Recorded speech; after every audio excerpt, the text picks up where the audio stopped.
Hi everyone, Aubrey Carter here for IELTS Energy, and in today's video, you are going to hear sample part 3 answers about the news.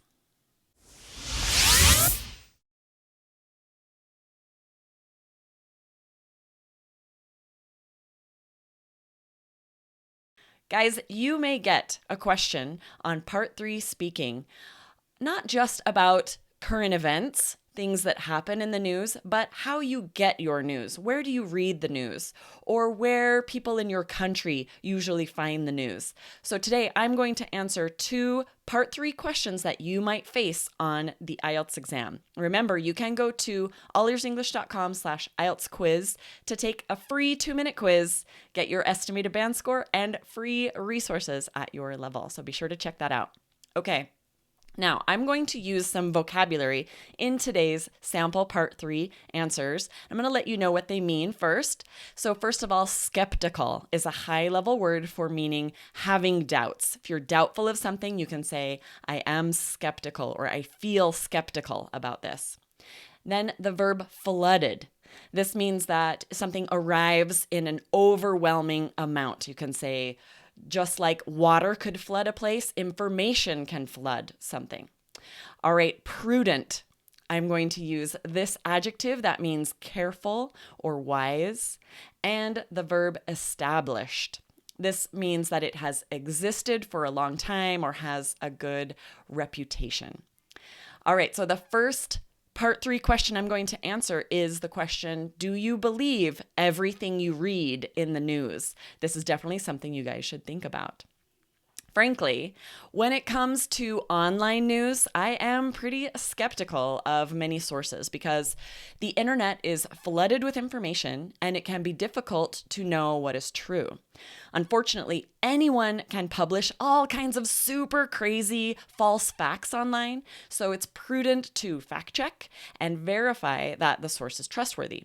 However, if it's an established website for a magazine or a newspaper that I'm familiar with, then I trust the article to have accurate information. Notice, guys, my part 3 answer is not just a few words or one sentence. We recommend 2 to 3 sentences. Your answer can be about a minute is ideal. All right, the second question I'm going to answer is, how do most people in your country get their news? More and more, the average person in the United States is accessing the news online. Most people I know no longer watch the news on TV or purchase newspapers or magazines. Instead, they use the internet to find their news. And this makes perfect sense because it's so much more convenient. Admittedly, I'm also guilty of scrolling on Facebook and reading articles that pop up, and I think a lot of Americans do this as well. I know I've heard some of my friends do this, and these are often unreliable sources, so I know that I should be verifying that information before believing what I read.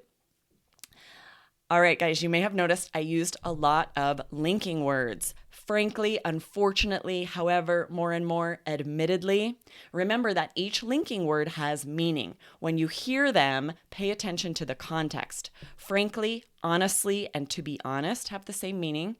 However, nevertheless, nonetheless mean the same, and admittedly can be used as a synonym for these, but we often use this linking word when we're sharing something that we are admitting that maybe we're not proud of, like I'm admitting that I read the news on Facebook sometimes. All right, guys, thanks for listening to today's video. Be sure to like it, share it with a friend, and make sure you're subscribed to IELTS Energy TV. All right, guys, we'll see you next time. Bonus tip, get a 7 or higher with the All Ears English app featuring real-time transcripts and vocabulary practice that will push your score higher. Plus, fun video lessons with Lindsay, Michelle, and Jessica. Download the app today at allearsenglish.com/app.